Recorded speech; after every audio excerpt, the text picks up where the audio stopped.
بسم اللہ الرحمن الرحیم۔ السلام علیکم ناظرین، حاضر خدمت ہے آپ کا میزبان عبدالقدوس راولپنڈی اسلام آباد کی تازہ ترین اپڈیٹس اپنے تجزیے اور کچھ اہم پیش گوئیوں کے ساتھ۔ ناظرین اکرام، D G I S P R lieutenant general Ahmed Sharif Chaudhry کی جو دھواں دھار پریس کانفرنس ہے، اس کے بعد اب معاملات کیا رخ اختیار کرنے جالے ہیں اور ملک میں اب ہونے کیا جا رہا ہے، اس حوالے سے لاہور کی بزرگ روحانی شخصیت حضرت بابا جی داتا دربار والوں نے بڑی ہی فکر انگیز گفتگو کی ہے اور کچھ چونکا دینے والی پیش گوئیاں بھی کی ہیں جو آج ہم آپ کے ساتھ شیئر کریں گے۔ بابا جی نے بتایا ہے کہ عمران خان اڈیالہ جیل سے اب اگلا دھماکہ کیا کرنے جا رہے ہیں، پولرائزیشن یا داخلی خلفشار کی آگ اب کس کس کو لپیٹ میں لینے والی ہے اور معاملات ملک کو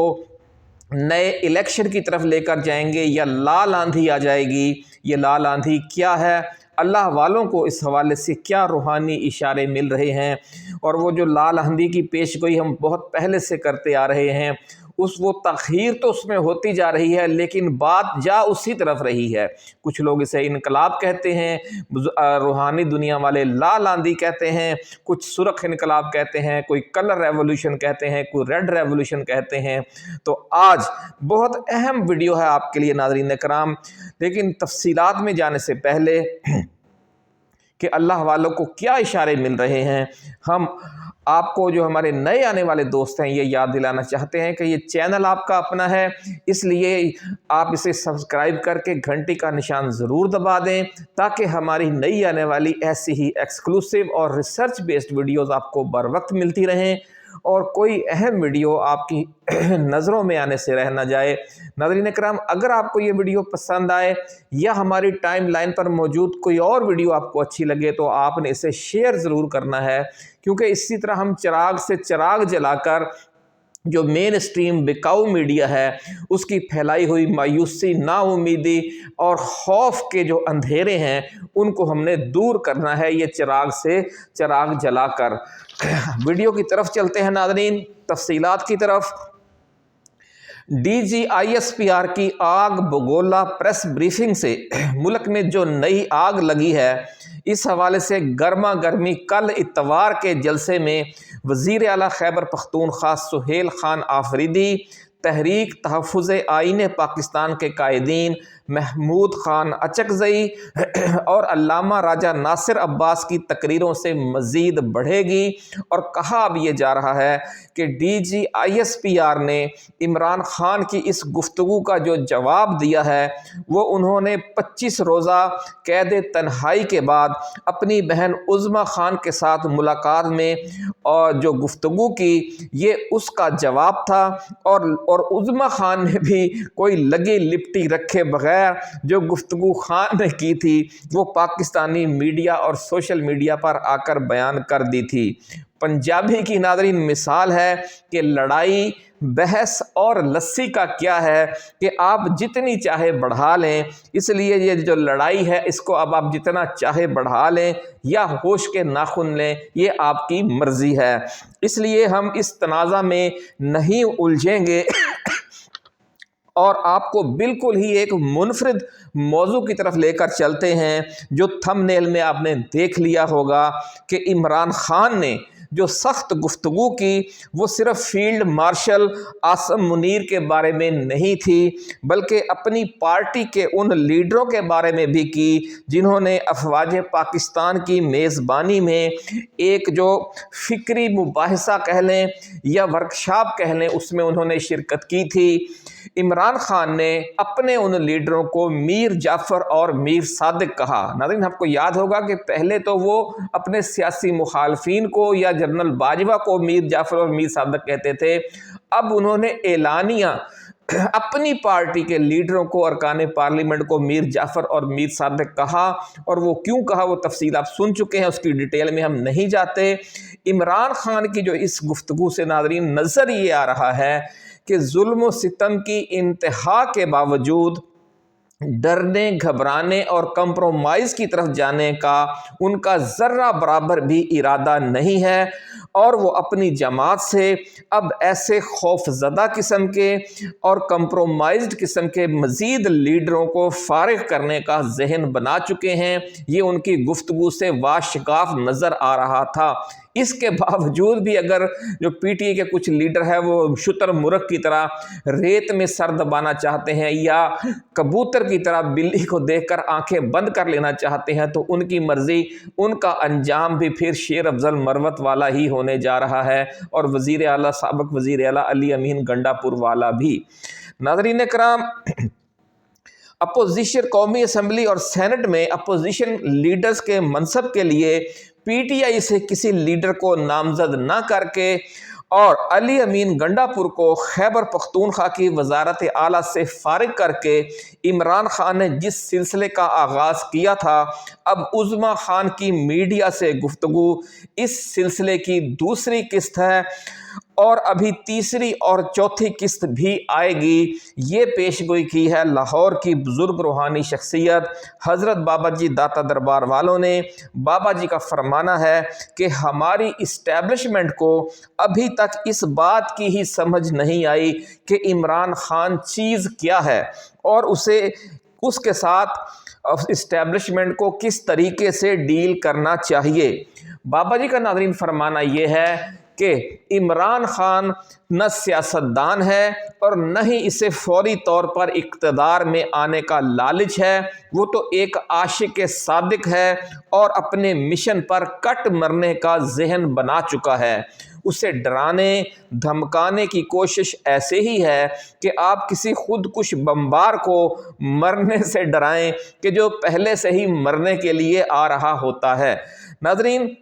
بابا جی نے ایک اور بڑی راز کی بات کی ہے اور فرمایا ہے کہ اگر ہماری فوجی اسٹیبلشمنٹ اس راز سے آگاہ ہو جائے تو عمران خان کے بیانات پر اسے اتنا برہم نہ ہونا پڑے کہ جس بندے کو نہ اپنی زندگی کی پرواہ ہے، نہ جس کو اقتدار کا لالچ ہے، تو اس کو آپ ڈرا دھمکا نہیں سکتے۔ یہ بالکل صاف بات ہے، ایسا کہنا ہے بابا جی کا۔ وہ فرماتے ہیں کہ دنیا میں اللہ نے صرف ایک بندے کو سخت بات کہنے کی اجازت دی ہے، اس کے سوا کسی کے لیے جائز نہیں کہ وہ دوسروں کو یا کسی دوسرے کو سخت الفاظ بولے۔ بابا جی کا فرمانا ہے کہ قرآن پاک میں صرف مظلوم کو سخت بات کرنے کی اجازت ہے، اور عمران خان نہ صرف خود ظلم کا شکار ہے بلکہ وہ پاکستانی سیاست کے قافلہ مظلومان کا امام بھی ہے۔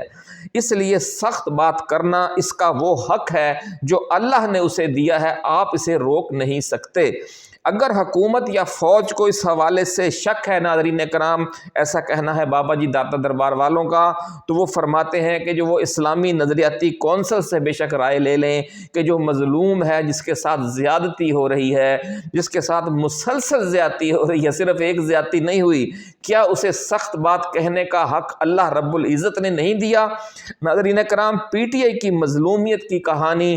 8 فروری کے الیکشن پر اپنی انتہا کو پہنچ گئی جب اس کے مینڈیٹ پر ڈاکہ ڈالا گیا۔ یہ مظلومیت اس وقت مزید بڑھ گئی کہ جب جو ہمارے الیکشن ٹربیونلز ہیں ان کو اس دھاندلی کی تحقیقات سے روکنے کے لیے ملک کے عدالتی نظام پر حملہ کر دیا گیا، اور 2 آئینی ترمیمیں 26 اور 27 کر کے آج عدالتوں کی حالت یہ ہے کہ ہماری اعلیٰ عدالتوں کی حالت عملاً ماتحت عدلیہ والی ہو چکی ہے۔ پی ٹی آئی کو نہ عدالتوں نے انصاف دیا، نہ الیکشن کمیشن نے انصاف دیا، اور ستم بالائے ستم یہ ہوا کہ اسے اپنے ساتھ ہونے والے اس ظلم و ستم پر احتجاج کرنے کی بھی اجازت نہیں، اس کی زبان بندی کر دی جاتی ہے۔ خود پی ٹی آئی قائد جو بانی صدر ہیں، بانی چیئرمین ہیں ان کے ساتھ کیا سلوک ہو رہا ہے، ان کی ملاقاتیں تک بند رہتی ہیں پورا مہینہ، اور وہ جب احتجاج کا اعلان کرے تو پورے ملک کو سیل کر دیا جاتا ہے، اندھا دھند گرفتاریاں کی جاتی ہیں، لاٹھی چارج، آنسو گیس کی شیلنگ سے ریاستی جبر کا نشانہ بنایا جاتا ہے، اور 26 نومبر واقعے میں تو انتہا کر دی گئی اور اندھا دھند فائرنگ سے قیامت برپا کر دی گئی۔ عمران خان سمیت پی ٹی آئی قیادت پر مقدمات کی کہانی بھی کچھ کم لرزہ خیز نہیں۔ وہ ایک کیس سے بری ہوتے ہیں یا ایک کیس میں ضمانت کروانے میں کامیاب ہو جاتے ہیں تو 2 نئے کیس درج کر کے ان میں گرفتاریاں ڈال دی جاتی ہیں، ان میں ریمانڈ لے لیا جاتا ہے، ملاقاتوں پر پابندی ہے، بولنے پر پابندی ہے۔ مظلومیت کی یہ داستان اتنی طویل ہے ناظرین کہ اس مختصر سی ویڈیو میں ہم اس کا پورا مکمل تفصیلی احوال بھی بیان نہیں کر سکتے۔ ایسے جبر مسلسل کا شکار لیڈر 4 ہفتے قید تنہائی میں رکھے جانے کے بعد جب صرف آدھے گھنٹے کے لیے بہن سے ملاقات کرے گا تو یہ بتائیے کہ کیا پھر اس کے منہ سے پھول جھڑیں گے؟ یہ سوچنے والی بات ہے ناظرین۔ لا محالہ وہ سخت بات ہی کرے گا جب آپ نے اس کو دیوار سے لگا دیا ہے۔ اور شیخ سعدی کا ایک بڑی حکایت میں یہ کہنا ہے کہ جب آپ بلی کو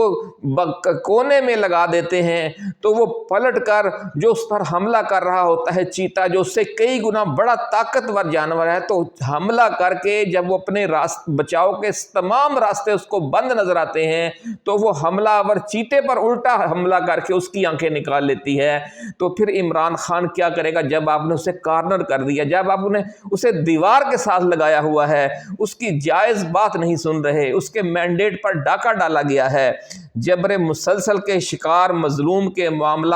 معاملات کے حل کے لیے ریاست کو اب عدل و احسان سے کام لینا چاہیے۔ اگر ایسا نہ کیا گیا تو یہ آگ جو اب بھڑکی ہے وہ مزید شدت اختیار کرے گی۔ ایسا کہنا ہے لاہور کی بزرگ روحانی شخصیت حضرت بابا جی داتا دربار والوں نے، اور مستقبل قریب اور مستقبل بعید کے حوالے سے بہت خوفناک پکچر دکھائی ہے۔ انہوں نے فرمایا ہے کہ روحانی اشارے یہ مل رہے ہیں کہ پاکستان میں اگر معاملات کو بر وقت نہ سنبھالا گیا تو بڑی تیزی سے پھر وہ پوائنٹ آف نو ریٹرن کی طرف پہنچ جائیں گے، جس کے نتیجے میں ملک میں جاری ظلم و جبر کا سلسلہ پھر مزید بڑھے گا، اور عمران خان، ان کے خاندان اور پاکستان تحریک انصاف کے لیے صورتحال مزید تشویشناک ہو جائے گی، اور آخر کار خیبر پختونخوا میں گورنر راج لگا دیا جائے گا۔ لیکن ہوگا یہ کہ ظلم و جبر میں اس اضافے کے باوجود اور خیبر پختونخوا میں گورنر راج لگائے جانے کے باوجود یہ مسئلہ حل نہیں ہوگا، اور ملک میں حالات اس سے بھی زیادہ بگڑ جائیں گے۔ کشیدگی بڑھنے سے کاروباری زندگی متاثر ہوگا، ملکی معیشت متاثر ہوگی،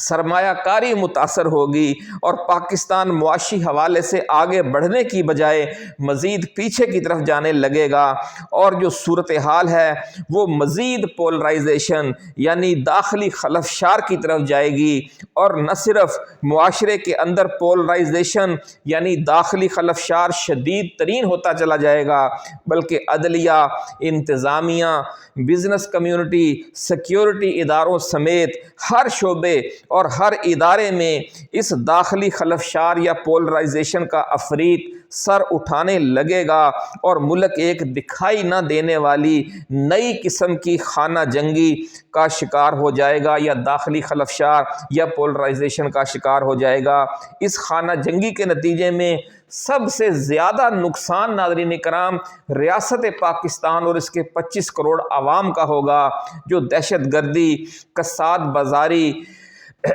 بد امنی، مہنگائی اور بے روزگاری کے نئے طوفان کا سامنا کریں گے۔ سیاستدانوں اور حکمرانوں کا کچھ نہیں بگڑے گا، کیونکہ انہوں نے تو لوٹ مار کر کے اتنا کچھ بنا لیا ہے کہ ان کی آنے والی کئی نسلیں بھی بیٹھ کر کھا سکتی ہیں۔ تو پریشانی کس کو آئے گی؟ 25 کروڑ عوام کو آئے گی، ایسا کہنا ہے بابا جی داتا دربار والوں کا۔ انہوں نے فرمایا ہے کہ پاکستان جب اس انتہا درجے کے داخلی خلفشار کا شکار ہوگا تو ہماری مشرقی اور مغربی سرحدوں پر موجود پاکستان کے دشمن ہم پر کئی قسم کی دکھائی دینے والی اور دکھائی نہ دینے والی جنگیں مسلط کر دیں گے، جو ملک کی سالمیت کے لیے بھی خطرناک ثابت ہو سکتی ہیں۔ اس لیے ضرورت اس امر کی ہے کہ حکومت، ریاست اور اپوزیشن سمیت تمام فریق دو دو قدم پیچھے ہٹیں اور عدل و احسان کی بنیاد پر افہام و تفہیم سے ایک نئی شروعات کی جائے۔ اب تک جو کچھ ہو چکا سب اسے بھول جائیں اور ایک نئی شروعات کرنا ہی ملکی معاملے کا واحد پرامن حل ہے۔ اگر ایسا نہ کیا گیا تو حالات ایسی خطرناک، خوفناک کروٹ لیں گے کہ جس کا تذکرہ کرنا بھی مشکل ہے، اور پھر جو تباہی آئے گی، اور نرم ترین الفاظ میں آپ اسے لال آندھی کہہ سکتے ہیں۔ یہ کہنا ہے حضرت بابا جی داتا دربار والوں کا۔ اس لال آندھی کو آپ ریڈ ریولوشن کہہ لیں، آپ اسے کلر ریولوشن کہہ لیں، آپ اسے انقلاب رنگین کہہ لیں، اسے آپ سرخ انقلاب کہہ لیں، یہ بہت خوفناک منظر ہوگا۔ اس لال آندھی سے بچنے کی ایک ہی صورت ہے کہ افہام و تفہیم سے ملک کو ایک نئے عام انتخابات کی طرف لے جایا جائے اور اقتدار ملک کے حقیقی عوامی نمائندوں کے سپرد کیا جائے،